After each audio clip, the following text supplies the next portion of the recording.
Bien, continuamos y ahora con un poquito más de relajación, de verdad. Si pudierais venir para veros desde aquí, pero es muy difícil.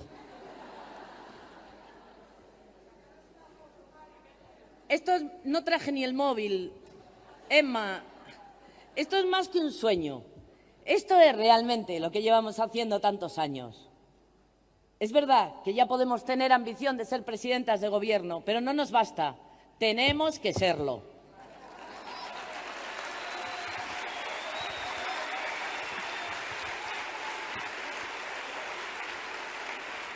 Pero tampoco nos basta cualquier mujer presidenta de gobierno. ¡Feminista!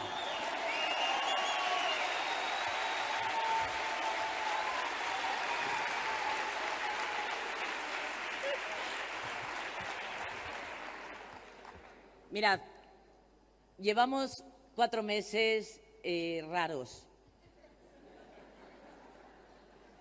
Cada cual que raro lo entienda como quiera. Tan raros, que voy a empezar diciendo una cosa que poca gente se espera. Por favor, Cachi, ¿puedes levantarte? Cachi, olvidé cancelar el mariachi.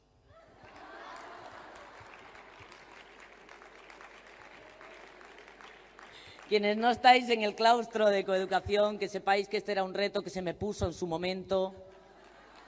A ver, cuando era capaz de meter a Paulina de la Mora. Y he podido. Bien.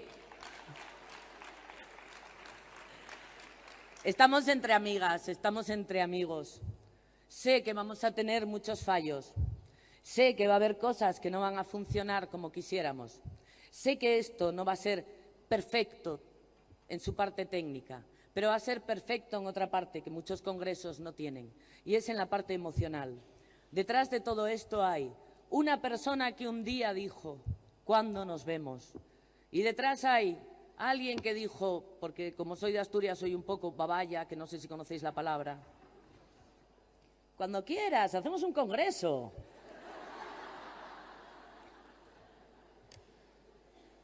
Y a los 10 minutos alguien estaba llamándome por teléfono y diciéndome, ¿qué quieres, un auditorio de 300 o de 1000 personas? Y siguiendo con la asturianía dije,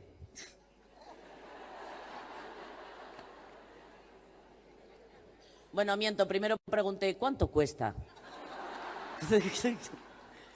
Y una vez que ya supe que nada, gracias, Universidad Carlos III, por eso, porque parece que no, pero ayuda, dije, pilla el de 1000. O sea...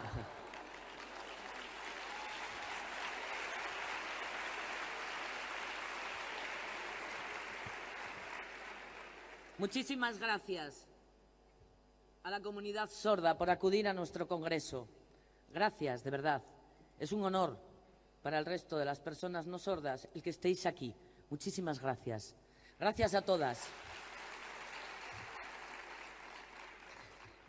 Y gracias a todo el mundo. Yo antes no he dado las gracias a nadie, ya sabéis, ya lo dije en el grupo. El protocolo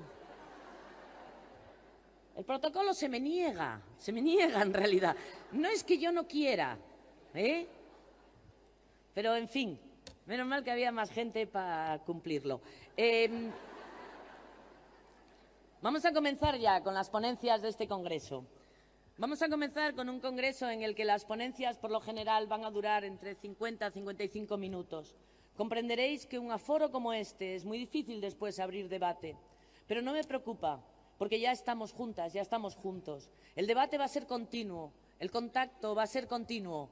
Podremos hablar con todas las ponentes y los ponentes durante estos 2 días. Ponentes que desinteresadamente dijeron que sí a la primera de cambio. Ponentes que están aquí para enseñarnos y para compartir. Está la mejor gente que puede estar, y el año que viene, en el segundo congreso, estará la mejor gente que puede estar también, porque esto continúa.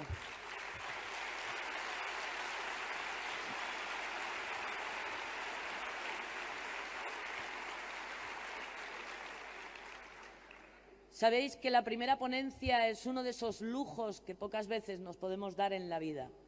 los lujos de no dos maestras, no, dos grandes madres de la coeducación. Pero antes de que ellas suban, me gustaría deciros que hay una gran madre de la coeducación que hoy no ha podido venir, pero que, sin embargo, tiene mucho que decirnos y espero que la escuchemos.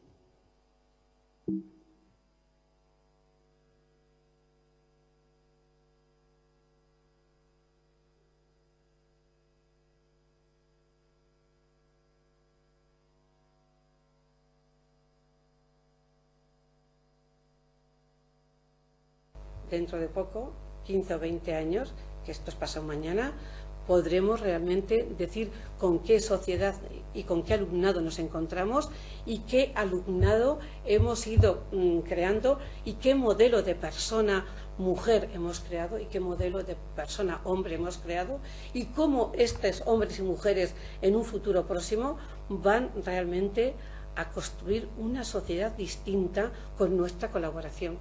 Esto que parece una utopía es una utopía posible. Si nos ponemos manos a la obra, seguro que la conseguimos, igual que ahora, mirando para atrás 20 años, yo podría decir las cosas tan importantes que hemos conseguido en este camino de construcción de personas y en este camino de construcción de sociedad que todavía nos queda un poco más lejos.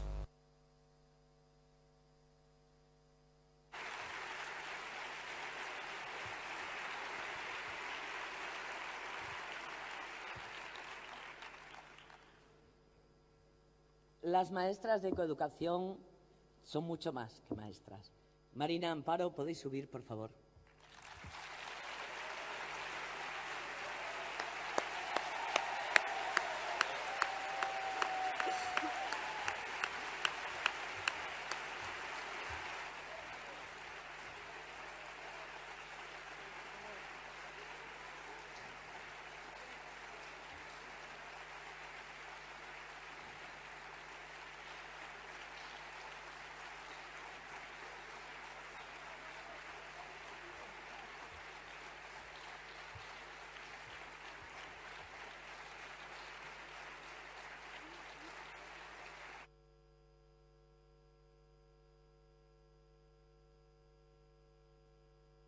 Presentar a Marina y Amparo con su currículum sería un poco insultante. Marina y Amparo no tienen un currículum, cada una. Marina y Amparo podría ser la tesis doctoral ya presentar solo su currículum. Por lo tanto, no se me ocurriría nunca ni leerlo ni recordarlo por una cosa. Su currículum está en todos los sitios, pero sobre todo, el currículum de Marina y de Amparo es un currículum emocional. Es el currículum de quienes nos han abierto camino. Y es el currículum de esas personas a las que abrazas durante toda la vida y te llena de energía para continuar en el aula, en el día a día y en el hora a hora. Solamente quería deciros una cosa para presentarlas. Hace muchísimos años, en unas jornadas en Asturias, yo llevaba 2 meses como asesora de formación del profesorado y era una pinina, que decimos en Asturias. O sea, no era joven, no. Era todavía más, o sea que fue hace unos cuantos. Sí, bien. Y me dijeron que venía Marina Subirach a abrir las jornadas. Eran en el auditorio de Oviedo y tiene un pasillo inmenso. Yo estaba haciendo carpetas, como ayer, y lo que es la vida. y vi venir a Marina Subirach por el pasillo del auditorio. Y durante todo el tiempo que te veía venir, Marina, pensé, le voy a decir esto, le voy a decir aquello, le voy a decir, y además le voy a consultar, y además le voy. Y pasó Marina y solamente dije...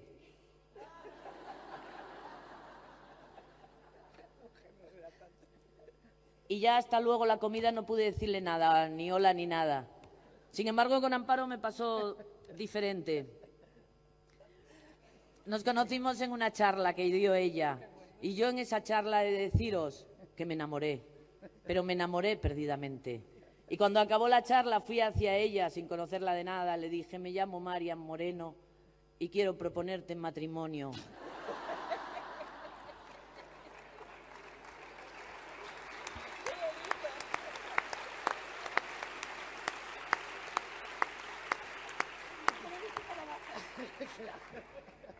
Me dijo que no. Pero aunque no estemos casadas, estaremos siempre unidas. Y como toda la coeducación. Vamos a escuchar a Marina y Amparo en una charla especial, como lo son ellas. Simplemente, por favor, disfrutemos de estar todas y todos en un ambiente que no hemos tenido nunca. Muchas gracias.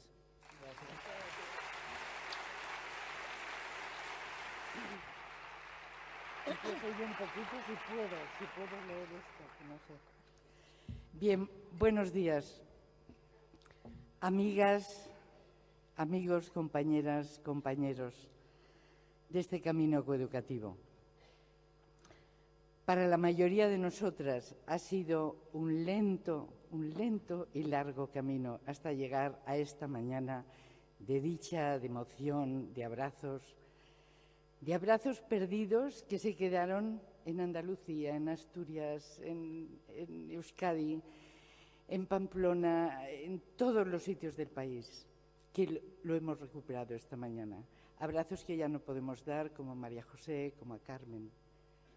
Abrazos todavía por dar a las nuevas generaciones. Gracias por estar aquí. Yo os quería decir que este es el camino hacia la educación feminista. Este es el primer gran paso que vamos a dar. Ocupemos rápidamente puestos de poder y de responsabilidad. Los necesitamos para que la coeducación realmente sea el modelo educativo del país. Ya estamos preparadas y este país ya tiene demasiados retos por cumplir en el terreno educativo.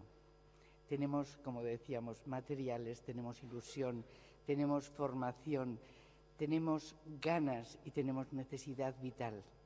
Enseñemos a nuestras niñas que el mundo es suyo y a los niños enseñémosles, sobre todo, que las relaciones son desde la ternura.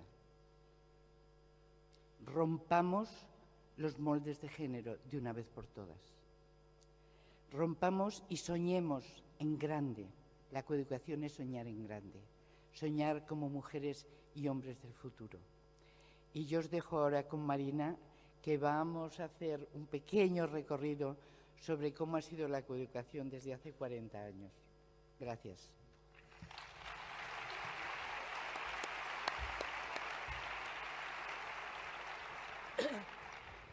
Bueno, buenos días.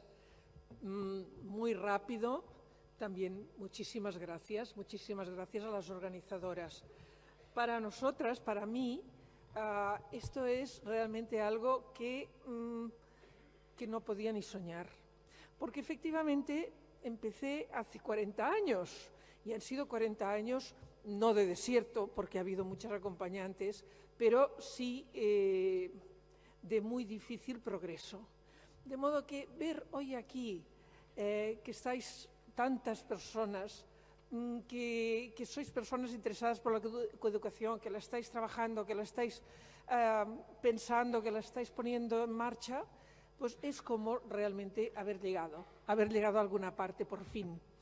Y también con la sensación de decir, bueno, Amparo, hemos llegado hasta aquí. Nosotras vamos a seguir, porque lo de la coeducación no es un trabajo, es una manera de ver el mundo, de vivir, de estar vivas. Por lo tanto, mientras la vida sea vida y sea vida vivible, pues seguramente que nos vais a ver. Pero sabemos que en cualquier caso ya no somos necesarias, por decirlo así. Es decir, que podemos dar el testigo y que hoy es como dar el testigo a nuevas generaciones que estáis en ello, que vais a seguir, que esto no es un mensaje que se va a olvidar, no porque sea nuestro, sino porque es un mensaje necesario. Entonces, desde este punto de vista hemos pensado haceros una explicación, porque realmente hemos trabajado tanto juntas que no tenemos dos versiones, tenemos una solo, ¿no? Y entonces os la vamos a contar así a la limón. Y empezaré yo porque fui la que empezó primero, dando muy brevemente, porque no tenemos mucho tiempo, pero algunos puntos de referencia de cómo fue el principio de mi trabajo y del trabajo de otras a las que voy a nombrar, aunque muchas pues no, porque no nos da tiempo. Mirad, para mí el feminismo para mí como persona, digamos, empieza en 1976. Hasta aquel momento yo había militado en causas diversas, en el antifranquismo, por supuesto, pero, digamos, siempre había aquello de que ahora no toca. Lo de las mujeres, cuando haya democracia, ahora no toca. Bueno, tantas urgencias, pues era así. En 1976 hubo un encuentro en Barcelona, los hubo aquel mismo año, antes o después, en muchas ciudades españolas, y el nuestro fue lo que se ha llamado el Mayo de las Mujeres en Barcelona, porque fue en mayo que nos encontramos en el Paraninfo de la universidad, y entonces tuvimos 3 días extraordinarios. Llegamos todas allí diciendo, bueno, esto es feminismo, en fin, a ver, ¿qué nos cuentan? Y salimos diciendo, hay que cambiar el mundo, tenemos que cambiarlo todo, ¿por dónde empezamos?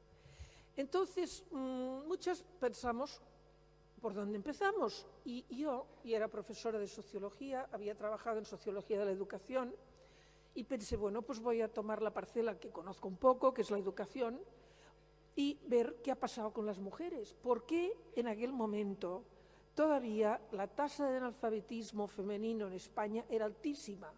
La tasa de mujeres que estudiaban bachillerato era muy inferior a la masculina. La de mujeres que iban a la universidad también. ¿Por qué? ¿Qué ha sucedido? ¿Es que realmente podemos creer esto que decían ya en el 19 de que nuestros cerebros pesan menos y por lo tanto no damos para estudiar?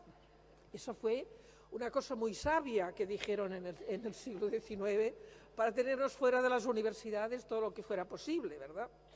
Bueno, y entonces empecé a estudiar qué había pasado con la educación de las mujeres. Cuando ya, en ese momento, ¿cuál era el problema que se planteaba? Era el momento que se estaba construyendo la escuela mixta. 1970, Ley General de Educación. Hasta entonces, escuela separada, prohibido la escuela mixta. A 1970 no puede haber discriminación en las escuelas, no dice que se construya la escuela mixta, pero se ponen las bases legales y por lo tanto los 70 son años que empiezan las niñas a entrar en las escuelas de niños y viceversa. Bueno, ¿esta escuela mixta es suficiente? ¿Realmente con esto será suficiente como para avanzar?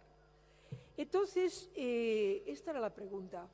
Y para mí quedó claro que había que seguir qué pasaba con la escuela mixta desde el punto de vista de los niveles educativos alcanzados, pero también si realmente era igualitaria. Y empecé a hacer algunas investigaciones en aquel momento, siguiendo lo que estaba pasando en Italia y lo que estaba pasando en Inglaterra y en otros sitios, pero básicamente hubo un libro muy, muy importante en aquel momento, el de Elena Belotti, que se llamó A favor de las niñas, que nos dio muchas pistas.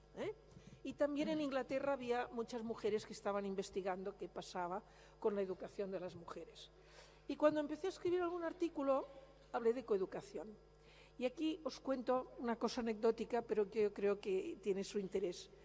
Y había ido a entrevistar a un viejo maestro en Lérida, del tiempo de la República, y él me contó que en esa época había habido una voluntad del profesorado más avanzado hacia la coeducación y que después, en tiempos de guerra, algunos de sus compañeros habían sido fusilados por el hecho de que habían estado a favor de la coeducación. Entonces a mí esto me emocionó tanto. Pensé que era una causa que costaba tanto, que tanta gente había sufrido por ella, que pensé que realmente estábamos en el mismo camino, posiblemente en otra fase, pero que era lo mismo, y lo sigo creyendo. Y por eso hablé de coeducación. Después a veces he pensado que me equivoqué, porque en Inglaterra dejaron de hablar de coeducación porque pensaron que era escuela mixta y hablaron de educación no sexista.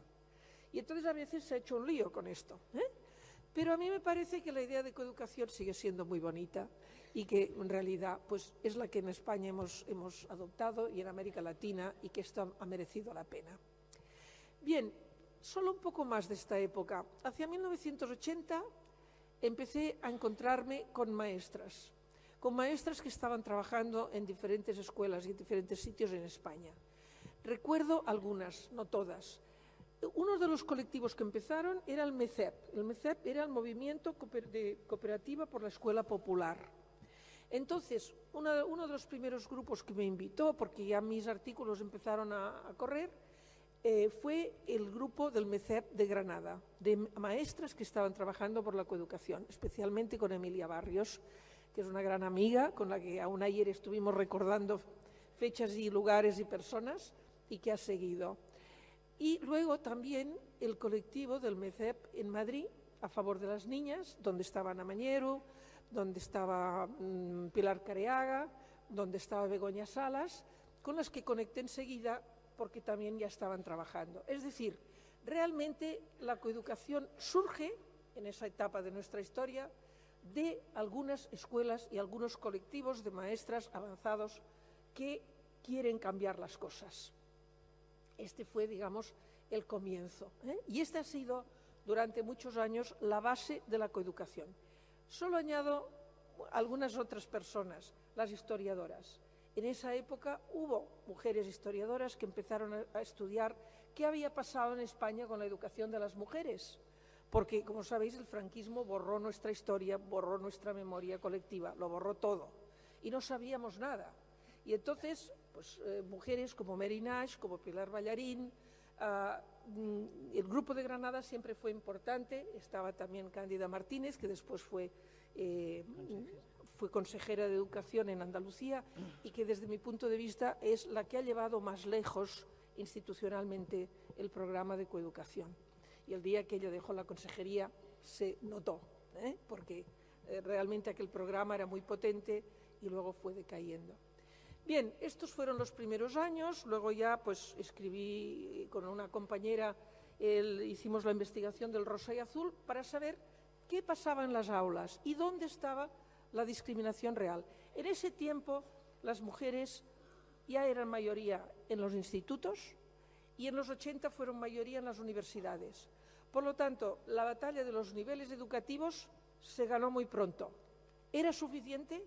Pensamos que no, que había otros elementos de discriminación que no estaban todavía resueltos y que es en los que había que ahondar en este tiempo.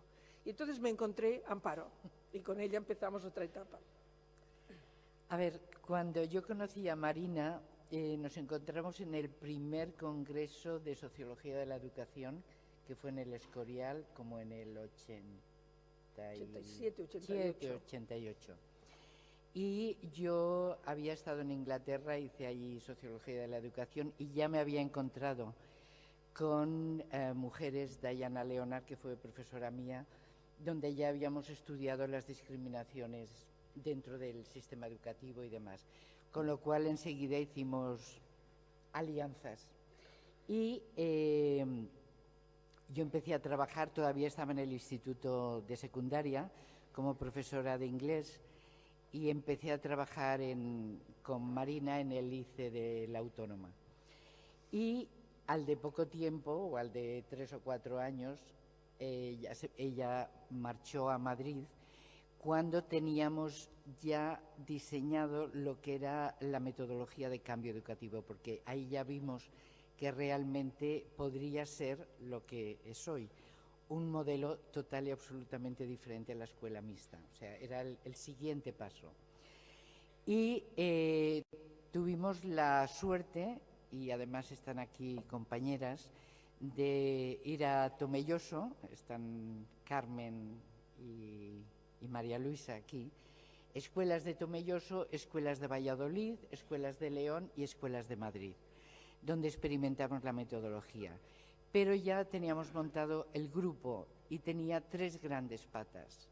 Uno que era la formación, que seguimos haciendo, el otro era la investigación, que era la metodología de cambio, y el tercero, que fue la publicación de una colección que seguro que muchas y muchos habéis mirado y utilizado, que son cuadernos para la coeducación, que ahora precisamente los vamos a escanear y los vamos a poner a la disposición de todo el mundo, pues porque no hemos tenido tiempo y porque ya no teníamos recursos ni tiempo, pero ahora tenemos no tantos recursos, pero sí que tenemos un poquito más de tiempo. Entonces los ponemos a disposición de todas. Obviamente no es que sirvan tal cual están, pero sí que los podéis adaptar fácilmente porque son materiales muy flexibles. Sí, los vamos a colgar cuando lo tengamos escaneado en academia.edu a mi nombre o a nombre de Amparo, si tiene tiempo de poner su página. Bien, este fue un momento importante y a partir de aquí hicimos dos grandes proyectos mientras Marina estaba en el Instituto de la Mujer, que fue el proyecto Itxaso, en la cual ya realmente marcamos las líneas de cómo podía ser una escuela coeducativa y cómo podíamos empezar a combatir las discriminaciones y cómo las niñas tenían que tener otros hábitos, otras formas de pensar y de estar en el mundo. Y ahí empezamos a trabajar a partir de Europa con un proyecto que seguro que nos habéis escuchado alguna vez, que se llama el proyecto Ariane, que eran las masculinidades. Y fue en el año 93 cuando la Comunidad Europea nos llamó a un grupo de mujeres que estábamos en la universidad para preguntarnos de cuál era el problema más grande que tenía Europa a nivel de educación y género. Y durante una mañana estuvimos discutiendo si realmente tenía que haber una asignatura que fuera sobre feminismo y coeducación, sí que. Y cuando acabamos las 3 horas de discutir, llegó esta señora y nos puso en el encerado. ¿Y los chicos qué? What about the boys? Y nos quedamos las 9 mujeres diciendo, ¿y qué les pasa a los chicos? Y resulta que les pasaba tanto que no lo podíamos creer.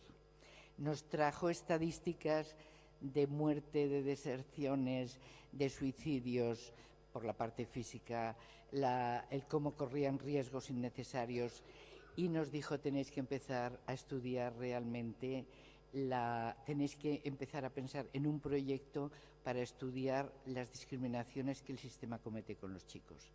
Y esto es lo que empezamos a hacer. Entonces, a partir de ese momento, para mí incluí y sigo incluyendo la educación de los chicos a los cuales no les hemos hecho el suficiente caso y siguen una senda de muerte y de destrucción. Y siguen una senda de violencia y siguen una senda de poca compasión y empatía con nosotras y entre ellos. Entonces, la llamada que os hago desde aquí hoy es cuidad y utilizad la ternura con los niños. Lo necesitan mucho. Gracias.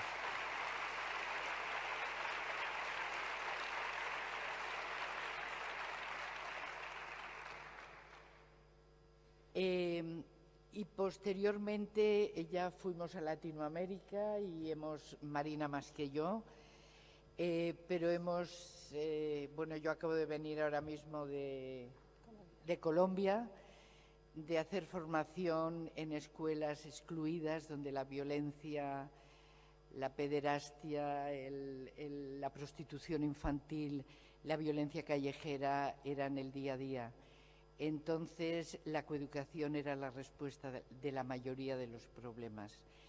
Y ahí hemos seguido. Marina seguirá ahora con alguna parte del ayuntamiento, que me parece que de allí ya pasamos a... Bueno, sí, no. Si hablamos de los años 90, pues sí, quería contaros alguna cosita muy brevemente. Yo estuve 3 años como directora del Instituto de la Mujer y ahí, pues... había ya un grupo importante de mujeres, de maestras sobre todo, que estaban trabajando, no tanto en los institutos, más en la escuela primaria, que estaban trabajando en diferentes lugares de España, pero muy desconectadas. Bueno, se hacían algunos materiales desde el instituto, se había ido trabajando también, pero era un momento muy propicio, porque era el momento de la LOCSE. Y con la LOCSE habíamos conseguido que toda la idea de igualdad hombres-mujeres, estuviera como transversal. Y esto era muy bonito. ¿Por qué razón? Pues porque realmente la igualdad no está bien colocada si está en una asignatura.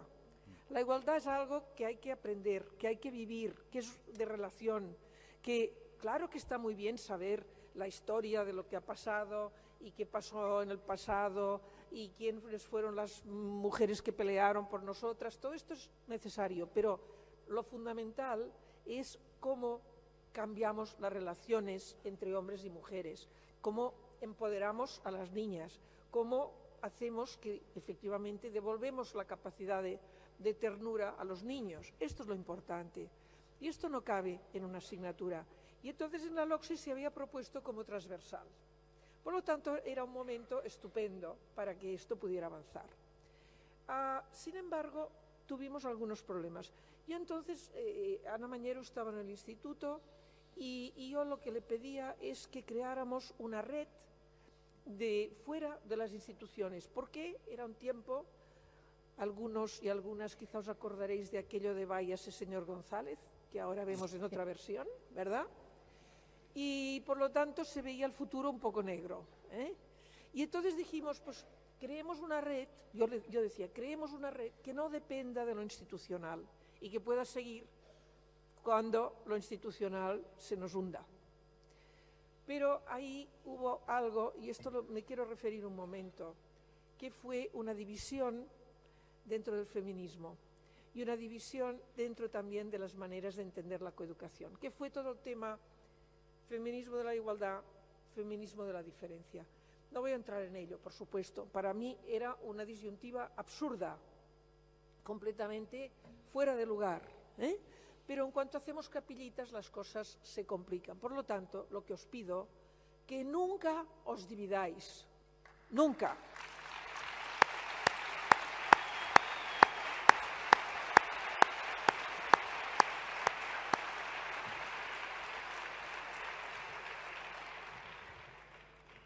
Tenemos que tener en cuenta una cosa, el feminismo en este momento tan difícil del mundo es casi la única fuerza que existe para la regeneración de la humanidad en el sentido ético, en el sentido moral, en el sentido político, de devolver la paz y de ir hacia otra organización de la sociedad. Entonces,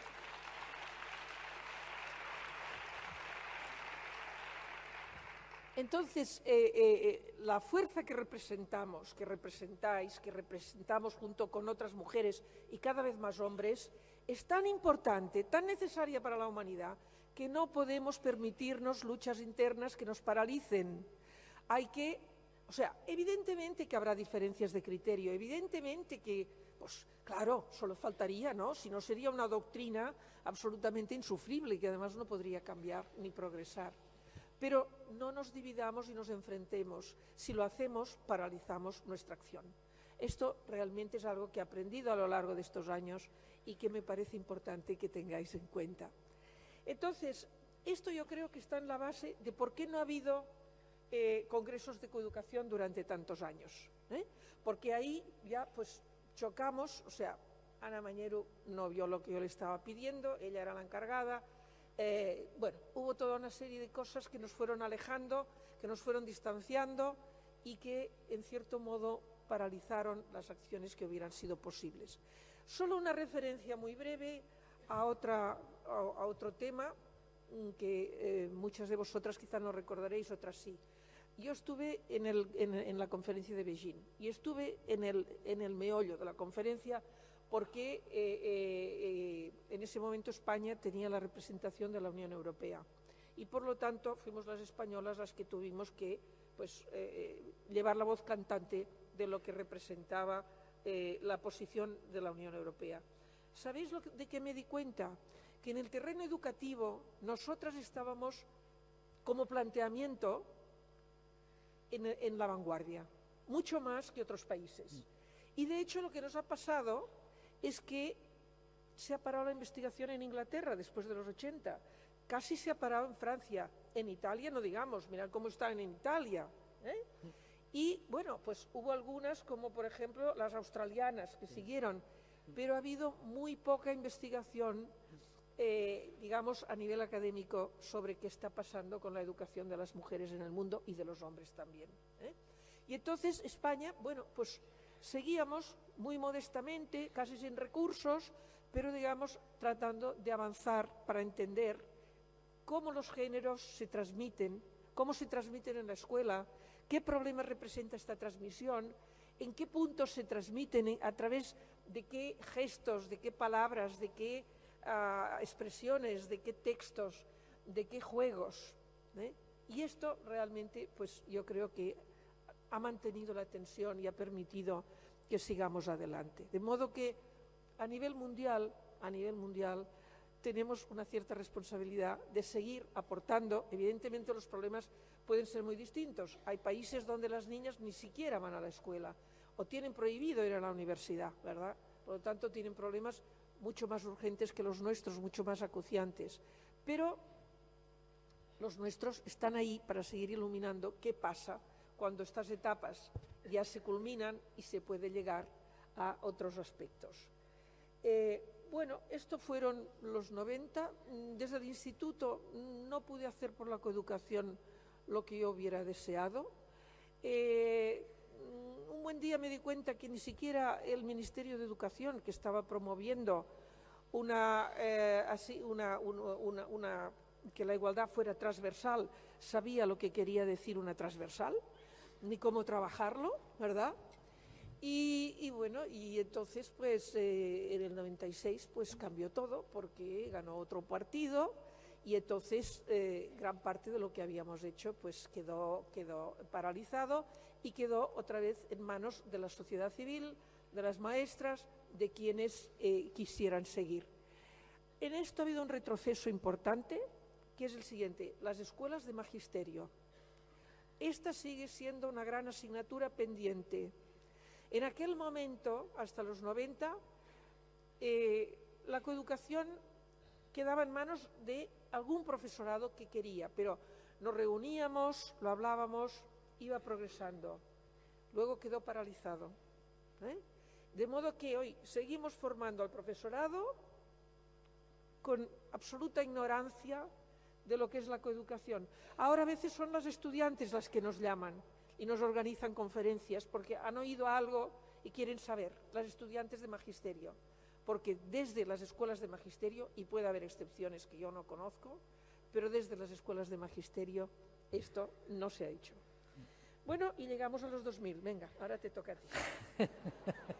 Como veis, hemos entrelazado la vida entre formación, viajes y mucha esperanza. Y mirad lo que tenemos hoy.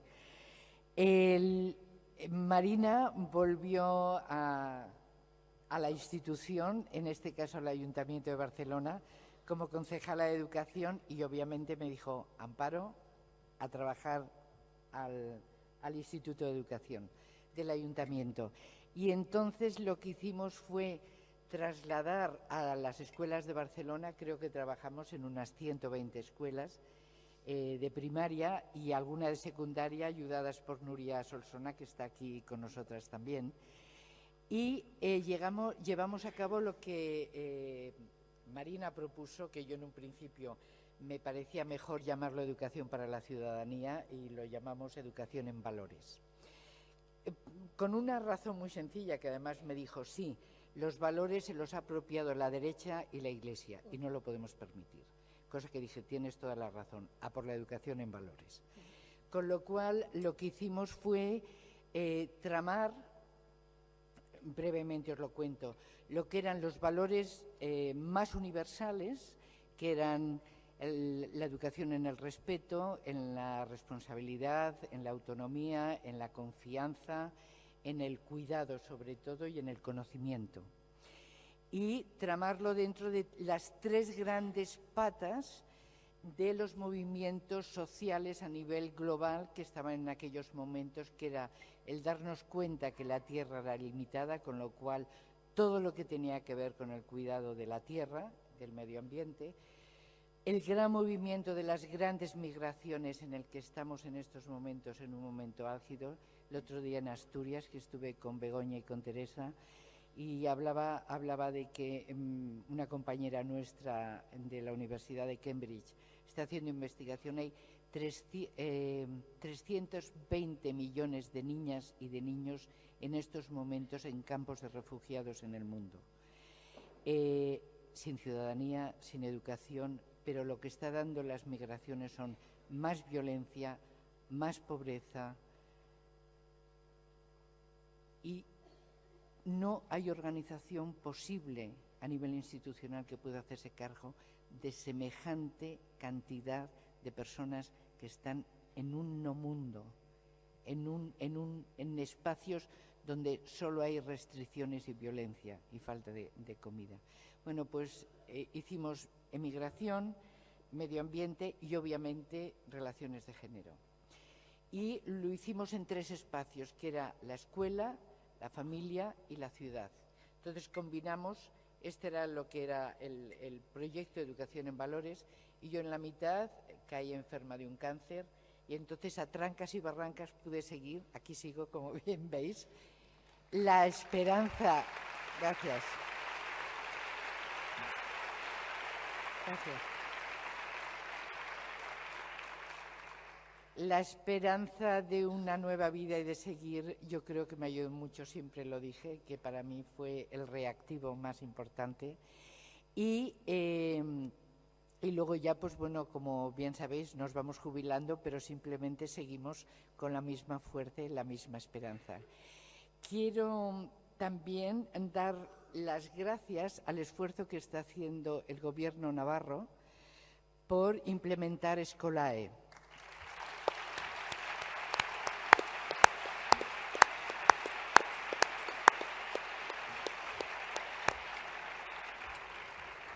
De la mano de Miguel Ángel Arconada, de la mano de Marian Moreno y de la mano de Carmen Ruiz Repullo. Y sobre todo de Pilar, que está aquí también, que es la que lleva.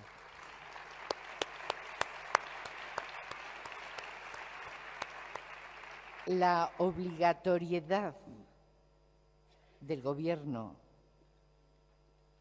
el tesón con el cual de 12, creo que fueron 12 escuelas del año pasado a 100 escuelas este año, está ya siendo atacada, con lo cual levantemos nuestras manos y si tenemos que escribir en diarios, aclarar que no hay pornografía infantil, aclarar que los niños pequeñitos, varones, dejan de llorar a partir de los 3 años, que tenemos que enseñar el valor del cuerpo, como decía Soledad hace un momento.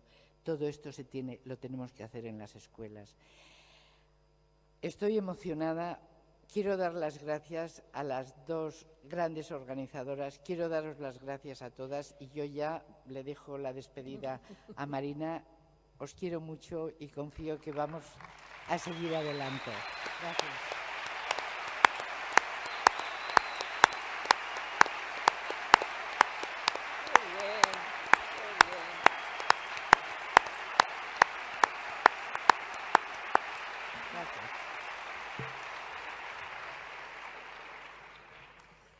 Bueno, pues aquí seguimos. Queríamos simplemente, para terminar este recorrido, en el cual pues hemos nombrado algunas, muy pocas de las personas que nos han acompañado. Ha habido muchísimas más porque hemos viajado.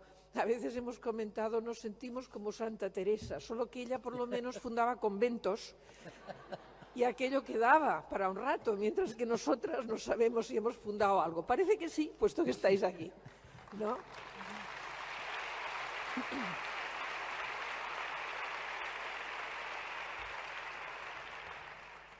Pues después de este recorrido queríamos simplemente deciros algo de cómo vemos la dirección hacia el futuro, ¿no? De por dónde creemos nosotras. Evidentemente puede haber muchas otras opiniones y seguramente tendremos ocasión en algún momento de hablar de ello. ¿Qué tiene que transcurrir el futuro de la coeducación? Mirad, desde el punto de vista de dónde hemos llegado las mujeres en España, pues hemos llegado más allá que los hombres en términos de títulos educativos. Sin embargo, en la educación se nos sigue transmitiendo el género, a veces inconscientemente. Y estos géneros son absolutamente negativos, tal como son. Nos vienen de un pasado en el cual seguramente tuvieron su justificación o su porqué, pero hoy ni nos sirven, ni son eficaces, al revés, son absolutamente negativos para las niñas y aún más para los niños, desde nuestro punto de vista. Entonces, cambiar. ¿Pero en qué sentido cambiar? Pues nosotras consideramos que la primera cosa que hay que hacer es retomar todo lo que ha sido históricamente considerado como propio del género femenino, lo que, digamos, culturalmente comprende el género femenino, y volver a darle valor. Lo propio del género femenino ha sido fundamental para la humanidad. Sin lo que hemos hecho las mujeres, de cualquier tipo de cosa, desde el parir hasta el escribir o el pintar o el producir lo que sea, sin eso la humanidad se hubiera extinguido hace muchísimo. Y sin embargo, siempre se ha subordinado al poder masculino. Lo que han hecho los hombres también ha sido absolutamente necesario, por supuesto, pero siempre se ha considerado más importante, lo de las mujeres no. No podemos tener igualdad real si no hay igualdad de género primero. Y género quiere decir modelos. Igualdad de los géneros, modelos iguales en su valoración. Por lo tanto, hay que revalorizar todo lo femenino. Solo un ejemplito para que lo veáis, de nuestra experiencia. Cuando vamos a las escuelas y vemos que todo se ha convertido en todo el patio en campo de fútbol, y solo juegan los chicos, las chicas no tienen dónde jugar. Es más, han olvidado sus juegos porque no tienen dónde practicar. Y preguntamos a las maestras, bueno, ¿y qué haríais para cambiarlo? Ah, bueno, que las niñas jueguen a fútbol. ¿Y no hay más? ¿Y no hay más? Ah, bueno, que jueguen a fútbol, estupendo. Es lo que estamos haciendo. Vamos a las universidades, vamos a los trabajos, aceptamos cargos públicos, nos esforzamos en todos los ámbitos. Pero ¿se acaba el mundo jugando a fútbol? ¿Con eso tenemos suficiente? ¿No había otros juegos? ¿Dónde están los juegos de las niñas? Casi ni existen. Los hemos olvidado. Las propias niñas los desconocen. Las mujeres hemos tenido que masculinizarlos en el sentido de aceptar el mundo masculino, que era aparentemente el único mundo posible. Pero estamos dejando atrás todo lo que era propio de género femenino, absolutamente necesario. Hay que recuperarlo y darle valor. Y darle un gran valor, porque es fundamental para la humanidad. Y esto desde las prácticas hasta los valores, las relaciones, todo. Y cuando esto lo tengamos así, hay que hacer desaparecer los géneros. Fuera.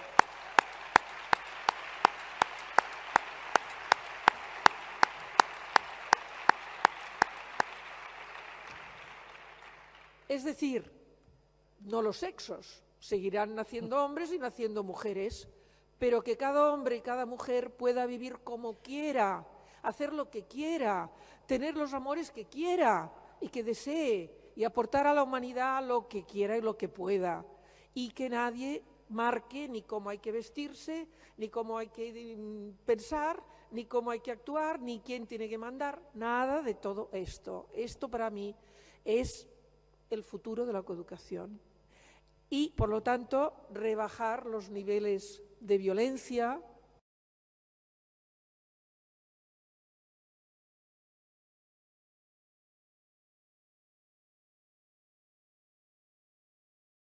chiquitísimos, y abrir a las mujeres y a las niñas pues la fuerza, la capacidad, la valentía, el creer en sí mismas, el ir adelante.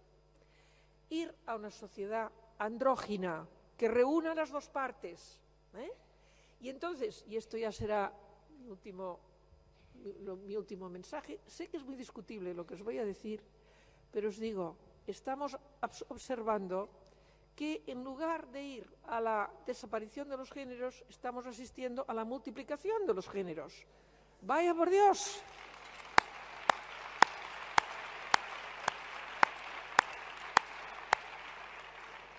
A mí me parece que estamos metiéndonos en un tremendo berenjenal y que de esto no saldrá nada bueno. ¿Por qué? Porque lo que tenemos que hacer no es hacer más cajoncitos. Te presento una cosa que os digo como socióloga. Siempre que tenemos categorías, los humanos las ponemos en fila, en jerarquía. Esto es más que aquello. Esta es más rubia que aquella. Uy, la más rubia es la que más vale, ¿verdad? Y así sucesivamente. Cuanto más categorías hagamos, peor, porque inmediatamente habrá unas categorías muy valiosas, otras no tanto, y volveremos a tener problemas. Yo lo que digo es, veo personas. Todavía no podemos hablar de personas, porque todavía hablar de personas esconde unas diferencias y unas desigualdades que hay que combatir. Por lo tanto, tenemos que ser conscientes de estas desigualdades. Veo hombres y mujeres. ¿Con quién pasen su vida estos hombres y estas mujeres? Yo no tengo nada que decir. Con quién pasen sus días y sus noches es su elección, ¿verdad? ¿Por qué tengo que pensar que tienen otra identidad? La identidad se hace de muchísimas cosas. Tenemos una identidad como mujeres y esto no quiere decir que tengamos que ser hetero, que tengamos que ser homo, que tengamos que ser I o B o no sé qué, porque ya me he perdido en esto. Entonces, defendamos el abrir absolutamente las categorías de hombre y mujer para que quepamos todos los hombres y todas las mujeres y algún día, hablando de personas, ya no existan todas estas diferencias y cajoncillos que estamos haciendo. Es mucho trabajo el que os dejamos, ya lo sé, pero espero que lo hagáis. Muchas gracias.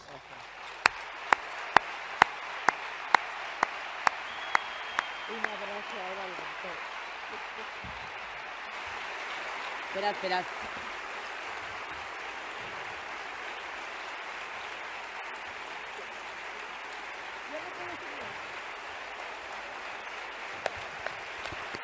Gracias, mil gracias. Y hasta siempre.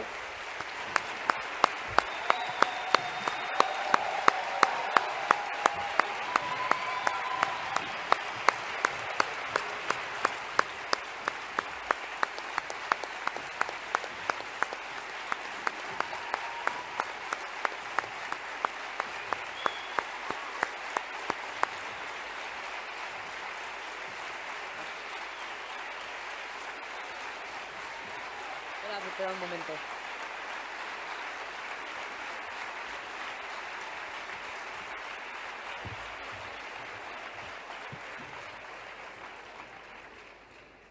Escuchar a Marina y Amparo es un lujo, pero como lujo que es y además como miembros que son las dos del claustro virtual de coeducación, instauramos también en este congreso el primer premio de claustral de honor. Por cierto, qué difícil es decir claustral. Bueno, claustral, no. Quiero, por favor, que se levante en este auditorio en el que, Dios mío, cuánta gente somos, Mónica Fernández López. ¿Dónde estás, Mónica? Sé que estás, salúdame. Mónica Fernández López es la artista que ha hecho el cuadro de las claustrales de honor. Y, por lo tanto, gracias, Mónica. ¿Puedes bajar a entregar tú el premio?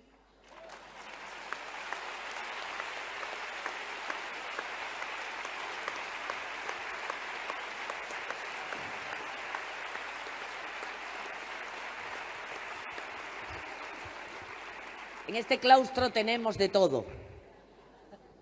Así que Mónica entregará la mención de claustrales de honor por primera vez en la historia del claustro virtual de coeducación a doña Marina Subirach y a doña Amparo Tomé.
A continuación, y aunque parezca mentira, vamos bien de hora,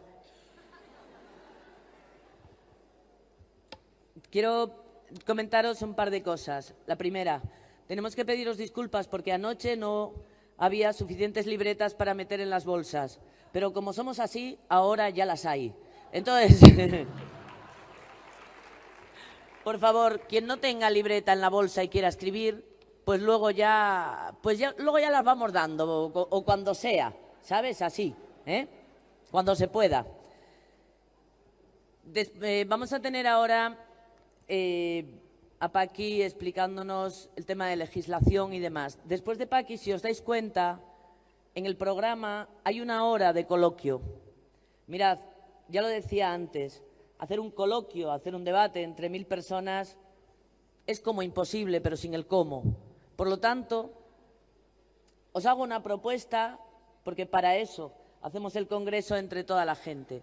Si os dais cuenta también en el programa, por la mañana no hay descanso. Igual no os disteis ni cuenta. Ah, ya me parecía a mí. ¿Por qué? Porque Yolanda no conoce la palabra descanso. Y por eso no lo pudo poner por la mañana. Pero bien, os propongo que cuando termine Paqui, si alguien quiere hacer una pregunta tanto a Amparo como a Marina como a Paqui, pueda hacerla. Pero también si no, os propongo que tengamos un momento de coloquio personal, porque muchas no nos conocemos, porque por primera vez nos vemos las caras, porque por primera vez tenemos un contacto físico que estábamos anhelando. Y por lo tanto, quizás el tiempo que nos quede hasta las 12:30, sea el que sea, podríamos tenerlo de descanso para vicios varios y sobre todo también para ser vicios,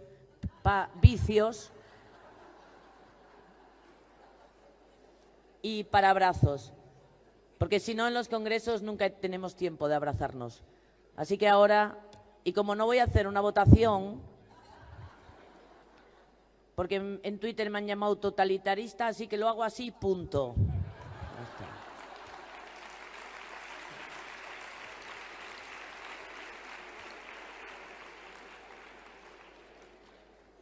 Ahora, a continuación, Paqui Vega, de Canarias, junto con María, que la va a ayudar, y junto con Chus López, la ideóloga de este congreso, que presentará a Paqui Vega. Os dejo con ellas.